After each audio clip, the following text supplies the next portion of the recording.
dopo? È finita. Ah, scusa. Una volta finita, una volta terminata. Patavini, ciao, perché oggi non posso dire ciao Patavini avendo le mani occupate. Andiamo. Giuliano, che è il titolare appunto del ristorante Trattoria Alpirio, ci ha accolto e ci ha portato subito nella cucina. Giuliano, grazie dell'accoglienza e del benvenuto. Benvenuti. Grazie. Raccontaci un po', perché mi stavi anticipando venendo qua in cucina una cosa molto interessante. Sì, che noi siamo molto attenti alla cucina vegetale, sia come storia che anche proprio come territorio. E infatti da molti anni proponiamo nel nostro menù dall'antipasto ai dolci dei piatti vegani. Infatti nei periodi di Natale appena trascorso per il pranzo di Pasqua proponiamo sia un menù tradizionale che uno vegetale al 100%. Molto bella questa cosa, anche perché c'è sempre più ricerca e attenzione anche di queste cose. Io sono anche il primo che onestamente, ti dico la verità, cerco molto anche queste soluzioni alternative. Ci sarà da divertirsi, allora io vado alla preparazione, andiamo all'opera noi. Siamo passati alla prossima ricetta, che è una ricetta forte della tradizione veneta che abbiamo noi. Abbiamo messo Bagno i fagioli almeno una notte in acqua fredda perché si idratino bene. Li abbiamo messi a lessare con alga kombu e alloro, dopo averli sciacquati accuratamente dell'acqua dell'ammollo, certo. A proposito di contaminazione, tu che hai nominato l'alga kombu, adesso mi viene da ritirare fuori il discorso della contaminazione, perché c'è la fusione tra regioni in Italia che nominavamo prima e adesso anche con il mondo, giustamente in questo caso orientale. Quindi abbiamo portato un po' di oriente nella nostra pasta e fagioli, che non vedo l'ora di provare. È tanto che non la mangio, ho aspettative molto alte perché mia nonna la faceva molto buona, quindi sappilo Massimo, ho aspettative alte. Sì, va bene, vedremo di mettercela tutta. Prepariamo il soffritto di fondo. Sì. Nel soffritto, diciamo, recuperiamo i sapori atavici, diciamo, della tradizione. Infatti quello che stavo per dirti io è che spesso non servono appunto alimenti di origine animale per arricchire i piatti, quando si hanno dei buoni ingredienti, dei buoni sapori e si sanno utilizzare, perché è molto importante anche giustamente saperli utilizzare, si va ad elaborare il gusto e il sapore che al palato sorprendano. Oggi impariamo un altro metodo. Hai più controllo? Questo è migliore. Vai più sottile. Ah sì. E riduce anche lo scarto in questo modo alla fine. Sì, sì. Perché lavorando di punta hai meno controllo, devi effettuare più sforzo sulla punta. Invece così hai più controllo e fai meno fatica. Ho imparato un nuovo metodo per fare la cipolla tritata. Grazie Massimo. Di niente. Andiamo a soffriggere. Soffritto è qua, io vado con l'olio. Massimo, dimmi stop. Ok. Voilà. E andiamo a soffriggere. Yes. Siamo tornati alla nostra pasta e fagioli, alla quale aggiungiamo il nostro fondo, ovvero le verdure soffritte, alle quali abbiamo aggiunto mano a mano l'acqua in eccedenza di cottura. Certo. Ah, aspetta, dobbiamo fare la prova? No. È dopo? È finita. Ah, scusa.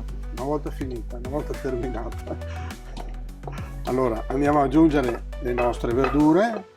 Chissà quanto sapore che stiamo aggiungendo in questo istante. E adesso armiamoci di olio di gomito, perché nel nostro quotidiano abbiamo un utensile utilissimo che è il mini pimer, ma in questo caso faremo uno scempio della nostra adorata pasta e fagioli, perché il frullatore a immersione tende a rendere viscoso il legume, così come succede con la patata. Perché comunque lo va a rovinare anche a scaldare ulteriormente, o è proprio solo un discorso di meccanica? È proprio un discorso di meccanica sulla parte morbida del legume. Ok. E poi c'è un'altra cosa: malgrado noi abbiamo utilizzato l'alloro e l'alga per aumentarne la digeribilità attraverso gli aminoacidi essenziali che conferiscono nella cottura, le bucce hanno sempre comunque una difficoltà di digeribilità. Sì. Col vecchio tradizionale passino passa verdure, diciamo che conteniamo il danno. Vai, io ci metto l'olio di gomito, tu ci hai messo la narrazione. Torno ai momenti della mia gioventù, quando facevo pasta e fagioli con la nonna. Vai. Io vado, Vai, vai.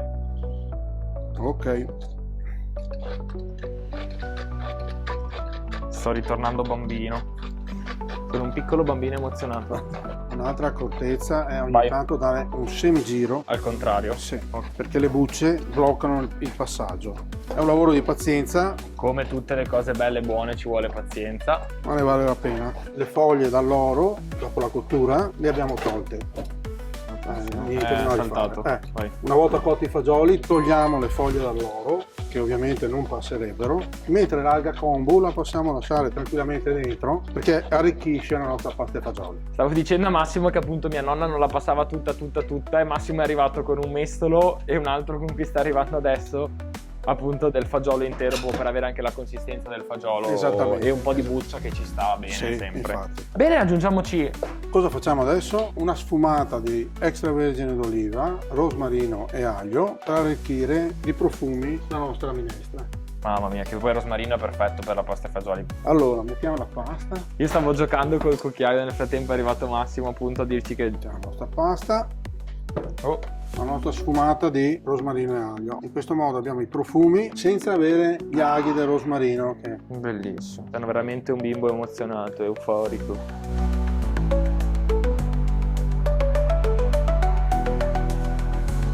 Sto finendo di incorporare il nostro lietto rosmarino e aglio. Bellissimo, non vedo l'ora di essere accomodato al tavolo e assaggiare questa nostra delizia. Massimo, dobbiamo velocizzarci perché voglio assaggiarlo, non ce la faccio più, non sto più nella pelle, sono un po' un bambino. Ok, facciamo la prova del mestolo. Vai. Andiamo. Dai, ci siamo quasi. Beh, eccolo. Ci sta. Il livello è anche un po' basso. Sì, esatto, siamo stati... Però il mestolo sta su. Approved. Quindi abbiamo la giusta densità. Ora, a scelta, un po' di pepe. Sì, pepe sì, ci vuole un po' di pepe.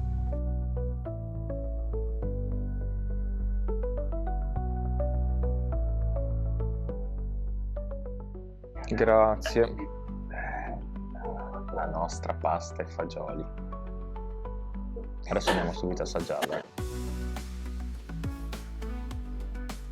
Cucchiaio alla mano. La densità giusta che abbiamo controllato prima in cucina.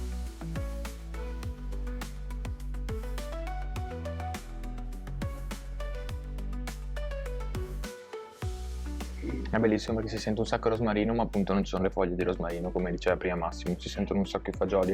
È una consistenza molto cremosa, molto calda, molto accogliente. Mi ricorda appunto la mia infanzia.